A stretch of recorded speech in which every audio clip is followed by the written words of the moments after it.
കാശ്മീരിലും കനവിലും കരളിലും ക്രിസ്തു.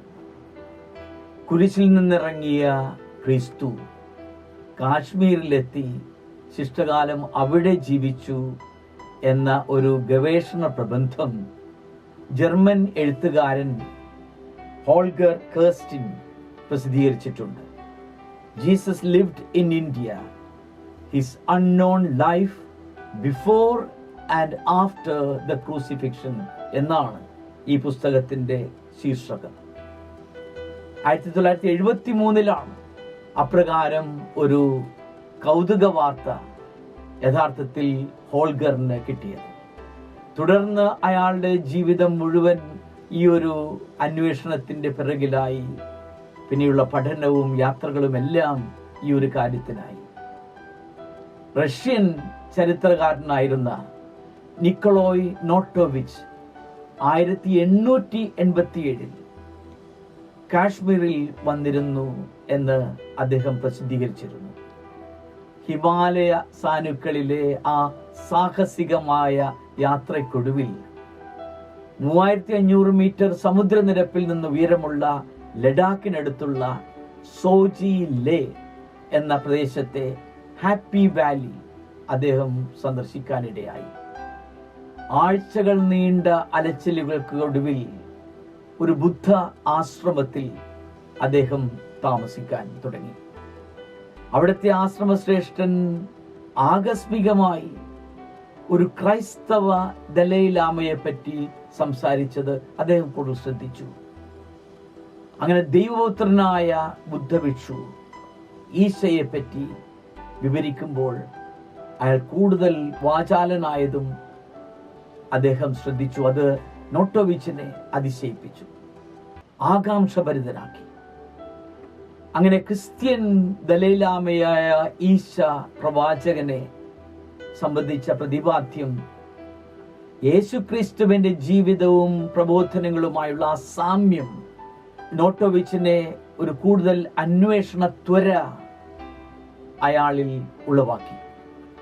അങ്ങനെ ഈശ പ്രവാചകനെ പറ്റിയുള്ള ആ വിവരണങ്ങളടങ്ങുന്ന ഒരു പുരാതന ഗ്രന്ഥം ലഡാക്കിന്റെ സംസ്ഥാനമായ ലേയിലെ പരിപൂർണനെ ആരാധിക്കുന്ന പുണ്യസ്നാനം എന്നറിയപ്പെടുന്ന വിഖ്യാതമായ ഹെമിസ് ആശ്രമത്തിലുണ്ടെന്ന് നോട്ടോവിച്ചിനോട് ഈ ആശ്രമശ്രേഷ്ഠൻ പറഞ്ഞു.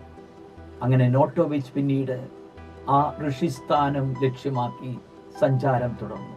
നീണ്ട യാത്രക്കൊടുവിൽ ടിബറ്റൻ ഭാഷയിൽ ബ്യാങ് ചുബ്സം ഗ്ലിങ് എന്നറിയപ്പെടുന്ന സദാ ഹിമം മൂടിക്കിടക്കുന്ന ആ ഹെമിസ് ആശ്രമത്തിലെത്തി.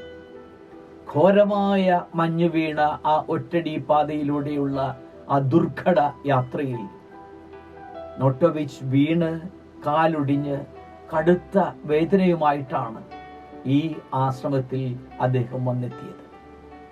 അങ്ങനെ ആ ആശ്രമത്തിലെ സന്യാസിമാരുടെ പരിചരണത്തിലായി അയാളുടെ ഹൃദയം തേങ്ങിയുള്ള യാചന ശ്രവിച്ചാണ് ആ ആശ്രമത്തിലെ ശ്രേഷ്ഠൻ ഒരു ദിവസം 2 വാല്യങ്ങളുള്ള ഒരു പുരാതന വിശിഷ്ട ഗ്രന്ഥവുമായി നോട്ടോവിച്ചിന്റെ ചാരയെത്തിയത്. അങ്ങനെ ഒറ്റ വരി മാത്രം എഴുതിയിട്ടുള്ള ഒരു താളിയോല ഗ്രന്ഥം ഈ ആശ്രമശ്രേഷ്ഠൻ തുറന്ന് ഉറക്കെ വായിച്ച് നോട്ടോവിച്ചിന് അത് വിവരിച്ചു കൊടുത്തു. അദ്ദേഹം നോട്ടോവിച്ച് തൻ്റെ ആ യാത്രാ ഡയറിയിൽ ആ വ്യാഖ്യാനവും ഗ്രന്ഥത്തിലെ വാക്യങ്ങളുമെല്ലാം ശ്രദ്ധയോടെ കുറിച്ചെടുത്തു.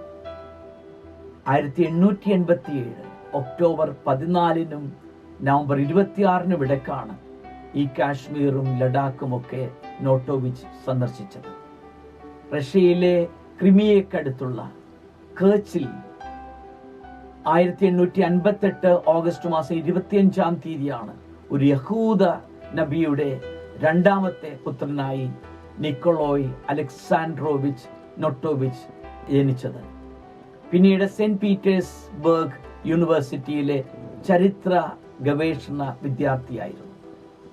1895 അവസാനത്തിൽ the unknown life of Jesus Christ എന്ന ഗ്രന്ഥം അദ്ദേഹം പ്രസിദ്ധീകരിച്ചു. പിന്നീട് റഷ്യൻ ഗവൺമെന്റ് മതനിന്ദ ആരോപിച്ച് അദ്ദേഹത്തിനെ സൈബീരിയയിലെ മരുഭൂമിയിലേക്ക് നാടുകടത്തി. അവിടെ നിന്ന് അദ്ദേഹം ഈജിപ്തിലേക്കും തുടർന്ന് പാരീസിലേക്കും വന്നെത്തി. 1910 the life of saint Issa എന്ന ക്രിസ്തുവിന്റെ ഒരു ബുദ്ധിസ്റ്റ് ആഖ്യാനം അദ്ദേഹം പ്രകാശനം ചെയ്തു. നൊട്ടോവിച്ചിന്റെ ഈ കൃതികളാണ് ഹോൾഗർ കാസ്റ്റിൻ എന്ന ജർമ്മനിയിലെ ഫ്രൈബൂർക്ക് യൂണിവേഴ്സിറ്റി ചരിത്ര ഗവേഷകനായ ഈ വിദ്യാർത്ഥിയെ ഈ ക്രൂശിതനായ ക്രിസ്തുവിന്റെ ജീവിതം ആഴത്തിൽ പഠിക്കാനും ഈ കാശ്മീർ കഥ അന്വേഷിച്ച് ഇറങ്ങാനും പ്രേരിപ്പിച്ചത്. അദ്ദേഹമാണ് ജീസസ് ലിവ്ഡ് ഇൻ ഇന്ത്യ, യേശു ഇന്ത്യയിൽ ജീവിച്ചു എന്ന ആ പുസ്തകം പെൻഗ്വിൻ റാൻഡം ഹൗസ് 2001 അത് പ്രസിദ്ധീകരിച്ചു. ഈ പുസ്തകം അദ്ദേഹം രചിച്ചു. അതിന്റെ 9ാം അധ്യായത്തിലാണ് ക്രൂശിക്കപ്പെട്ട ശേഷം ആഫ്റ്റർ ദ ക്രൂസിഫിക്ഷൻ എന്ന ഒരു അധ്യായമുള്ളത്. അവിടെയാണ് യേശു കാശ്മീരിൽ എന്ന ഒരു ഉപാധ്യായത്തിൽ ഈ അന്വേഷണത്തിന്റെ വിശദാംശങ്ങൾ കൊടുത്തിരിക്കുന്നത്. ഏതായാലും ക്രൂശിൽ നിന്നിറങ്ങിയ ക്രിസ്തുവിന്റെ കാശ്മീർ സാന്നിധ്യം കെട്ടുകഥയും കൗതുക വാർത്തയുമായി ഇന്നും തുടരുന്നു. ഭാരതത്തെ പറ്റി വളരെയേറെ പഠിച്ച് ഒത്തിരിയേറെ ഗ്രന്ഥങ്ങൾ പ്രസിദ്ധീകരിച്ചിട്ടുള്ള ജർമ്മൻ ചിന്തകൻ മാക്സ് മുള്ളർ ഉൾപ്പെടെ പല പഠിതാക്കളും നോട്ടോവിച്ചിന്റെ ഈ അവകാശവാദം പൊള്ളയാണെന്ന് തള്ളുന്നുവെന്ന് ഹോൾഗർ തന്നെ ഈ പുസ്തകത്തിന്റെ 11ാമത്തെ പേജിൽ വ്യക്തമാക്കുന്നുണ്ട്. ഇത്രയും വിശദമായി ഈ കാശ്മീരിലെ ക്രിസ്തുവിനെ പറ്റിയുള്ള പ്രതിപാദ്യം നിങ്ങളുമായി പങ്കുവയ്ക്കാൻ 3 കാരണങ്ങളുണ്ട്. ഒന്ന്, ഇതുപോലുള്ള പല വിവാദ നിരീക്ഷണങ്ങളും പ്രത്യക്ഷപ്പെടുമ്പോൾ വസ്തുനിഷ്ഠമായി അപഗ്രഥിച്ച് നാം മനസ്സിലാക്കേണ്ടിയിരിക്കുന്നു. 2, യേശുവിന്റെ ജീവിതവും മരണവും സാക്ഷ്യവും സ്വാധീനവും ഇപ്പോഴും അതിശയിപ്പിക്കുന്ന ഒരു യാഥാർത്ഥ്യമാണെന്നുള്ള വസ്തുത നാം തിരിച്ചറിയണം. 3ാമതായി, ക്രിസ്തുവുമായുള്ള വ്യക്തിപരമായ ഒരു അടുപ്പവും ബന്ധവും അനുദിനം ആഴപ്പെടേണ്ട ആവശ്യകതയുണ്ടെന്ന് നാം എപ്പോഴും ഓർത്തിരിക്കണം. കനവിലെ ക്രിസ്തു. മത്തായിയുടെ സുവിശേഷത്തിന്റെ 28ാം അധ്യായത്തിൽ അതിന്റെ 11 മുതൽ 15 വരെയുള്ള വാക്യങ്ങളിൽ കുരിശിൽ മരിച്ച് കല്ലറയിൽ സംസ്കരിക്കപ്പെട്ട ക്രിസ്തുവിന് എന്തു സംഭവിച്ചു എന്നതിനെ പറ്റി വളരെ രസാവഹമായ ഒരു കഥ അന്ന് പ്രചാരത്തിലുണ്ടായിരുന്നത് വിവരിക്കുന്നുണ്ട്. അത് ഇപ്രകാരമാണ്: അവർ പോയപ്പോൾ കാവൽക്കാരിൽ ചിലർ പട്ടണത്തിൽ ചെന്ന് സംഭവിച്ചതെല്ലാം പ്രധാന പുരോഹിതന്മാരെ അറിയിച്ചു. അവരും പ്രമാണികളും കൂടി ആലോചിച്ചതിന് ശേഷം പടയാളികൾക്ക് വേണ്ടത്ര പണം കൊടുത്തിട്ട് പറഞ്ഞു, ഞങ്ങൾ ഉറങ്ങിയപ്പോൾ രാത്രിയിൽ അവന്റെ ശിഷ്യന്മാർ വന്ന് അവനെ മോഷ്ടിച്ചു കൊണ്ടുപോയി എന്ന് പറയുവേ. ദേശാധിപതി ഇതറിഞ്ഞാൽ ഞങ്ങൾ അവനെ സ്വാധീനിച്ച് നിങ്ങൾക്ക് ഒരു ഉപദ്രവവും ഉണ്ടാക്കാതെ നോക്കിക്കൊള്ളാം. അവർ പണം വാങ്ങി നിർദ്ദേശമനുസരിച്ച് പ്രവർത്തിച്ചു. ഇത് ഇന്നും യഹൂദരുടെ ഇടയിൽ പ്രചാരത്തിലിരിക്കുന്നു. ഉറങ്ങിപ്പോയവർ രാത്രിയിൽ ഇങ്ങനെ കനവിൽ കണ്ട, സ്വപ്നത്തിൽ കണ്ട സാക്ഷ്യമാണിത്. കിനാവിൽ കണ്ട കാര്യം പണം കൊടുത്തുള്ള നുണപ്രചാരത്തിന് ആയുധമാക്കി മാറ്റി. ഞങ്ങൾ ഉറങ്ങിപ്പോയപ്പോൾ രാത്രിയിൽ ശിഷ്യന്മാർ വന്നു, മൃതശരീരം മോഷ്ടിച്ചു, ഞങ്ങളത് കണ്ടു. ഉറങ്ങിപ്പോയപ്പോൾ കണ്ടു, കണ്ടത് കിനാവിലാണ്, സ്വപ്നത്തിലാണ് എന്ന് മാത്രം. നമ്മുടെ കരളിലെ ക്രിസ്തു സാക്ഷ്യം വിചിന്തന വിഷയമാക്കണം. ചരിത്രത്തിൽ എത്രയേറെ മനുഷ്യരുണ്ട് ക്രിസ്തു സത്യമായും ഉയർത്തെഴുന്നേറ്റു എന്ന് അടിയുറച്ച് വിശ്വസിക്കുന്നവർ. അവർക്ക് പകൽ കാഴ്ചകൾ പോലെ ഒരു സന്ദേഹവും അവർക്ക് അതിനെപ്പറ്റി ഉണ്ടായിട്ടില്ല. ജീവൻ അപായത്തിൽപ്പെട്ടപ്പോൾ പോലും അതവർ ഏറ്റുപറഞ്ഞു, ആ സാക്ഷ്യം സ്ഥിരീകരിച്ചു. അതിൽ സ്ത്രീകളുണ്ട്, പുരുഷന്മാരുണ്ട്. അധികം വിദ്യാഭ്യാസമില്ലാത്ത സാധാരണക്കാരായ മീൻപിടുത്തക്കാരും ധീരയോദ്ധാക്കളും അതീവ പാണ്ഡിത്യമുള്ള ശാസ്ത്രജ്ഞരും ഒക്കെ അതിലുണ്ട്. കഴിഞ്ഞ 2000 വർഷത്തിൽ വിവിധ നൂറ്റാണ്ടുകളിൽ ജീവിച്ചിരുന്നവരും വ്യത്യസ്ത ഭൂഖണ്ഡങ്ങളിൽ കഴിഞ്ഞവരും ക്രിസ്തുവിനെ ആദ്യം എതിർത്തവരും വെറുത്തവരും അതിലുണ്ട്. ഏതോ ഒരു ദിവ്യാനുഭവം തങ്ങളെ ആഴത്തിൽ സ്പർശിച്ചപ്പോൾ ഒരു മടിയും കൂടാതെ അവർ ഏറ്റുപറഞ്ഞു, അവർ ക്രൂശിച്ച ക്രിസ്തു ഉത്ഥാനം ചെയ്തിരിക്കുന്നു. അവനെ ഞാൻ കണ്ടു, എൻ്റെ കൈകൾ കൊണ്ട് അവനെ ഞാൻ സ്പർശിച്ചു, അവൻ ജീവിച്ചിരിക്കുന്നുവെന്ന് ഞാൻ സാക്ഷ്യപ്പെടുത്തുന്നു. അതാണ് അവരുടെ വീരോചിതമായ സാക്ഷ്യം. യേശു ഉയർത്തെഴുന്നേറ്റുവെന്ന ആ അനുഭവം ചരിത്രത്തിൽ ആദ്യമായി ഉണ്ടായതായി രേഖപ്പെടുത്തിയിരിക്കുന്നത് ഒരു സ്ത്രീക്കാണ്. യേശുവിൻ്റെ അമ്മയായ മറിയത്തോടൊപ്പം നിന്ന മഗ്ദലേനായിലെ മറിയം. യേശു മരിച്ചപ്പോൾ ഈ ലോകത്തിലെ ഏറ്റവും വലിയ നിധി അവൾക്ക് നഷ്ടപ്പെടുകയായിരുന്നു. കുരിശിൽ നിന്ന് ശരീരം ഇറക്കി സംസ്കരിച്ചതിന് ശേഷം സാപത്തു തീരാൻ അവൾ കാത്തിരുന്നു. യഹൂദരുടെ ഇപ്രകാരം ഒരു വിശ്വാസ പാരമ്പര്യമുണ്ട്. ഒരാൾ മരിച്ച ശേഷം ആത്മാവ് ശരീരത്തെ വിട്ടുപോകുന്നത് 3 ദിവസത്തേക്ക് ശേഷമാണത്രേ. അതുകൊണ്ടാണ് ഇങ്ങനെ പുലരിയാകാൻ കാത്തിരിക്കാതെ ഇരുട്ടായിരിക്കുമ്പോൾ തന്നെ അവൾ യേശുവിനെ സംസ്കരിച്ച ആ തോട്ടത്തിലെ കല്ലറയിലേക്ക് ഓടി വന്നത്. അവളുടെ ആകെയുള്ള ആഗ്രഹം അല്പനേരം ആ കല്ലറയിങ്കൽ വന്ന് കരഞ്ഞു തീർക്കുക. അങ്ങനെ ആ അന്തരീക്ഷത്തിൽ അല്പം ആശ്വാസം ഉള്ളിൽ നേടിയെടുക്കുക. അതായിരുന്നു അവളുടെ ഉള്ളിൻ്റെ ഉള്ളിലെ അഭിലാഷം. പക്ഷേ അവൾ അവിടെ ഓടിയെത്തിയപ്പോൾ ഒരിക്കലും കാണാൻ ആഗ്രഹിക്കാത്ത ഒരു കാഴ്ചയാണ് കണ്ടത്. കല്ലറ തുറന്നു കിടക്കുന്നു. കവാടത്തിലെ ആ വലിയ കല്ല് ഉരുട്ടി മാറ്റപ്പെട്ടിരിക്കുന്നു. സ്നേഹം മാത്രം ഉള്ളിൽ സൂക്ഷിച്ച ആ സ്ത്രീ ആകെ പരിഭ്രമിച്ചു പോയി. പുലരിവട്ടം വീഴുന്നതിന് മുൻപ് തന്നെ അവൾ തിരികെ ഓടിപ്പോയി ശിഷ്യന്മാരോട് പറഞ്ഞു, നമ്മുടെ കർത്താവിനെ ആരോ മോഷ്ടിച്ചിരിക്കുന്നു. യോഹന്നാന്റെ സുവിശേഷം 20-ാം അധ്യായത്തിന്റെ 2-ാം വാക്യത്തിൽ ഇത് വിവരിക്കുന്നുണ്ട്. ഞെട്ടിപ്പിക്കുന്ന ഈ വാർത്ത കേട്ട ശിഷ്യന്മാരും പ്രത്യേകിച്ച് പത്രോസും യോഹന്നാനും കല്ലറയിലേക്ക് ഓടി. അവരോടൊപ്പം അവളും കൂടെ ചേർന്നു.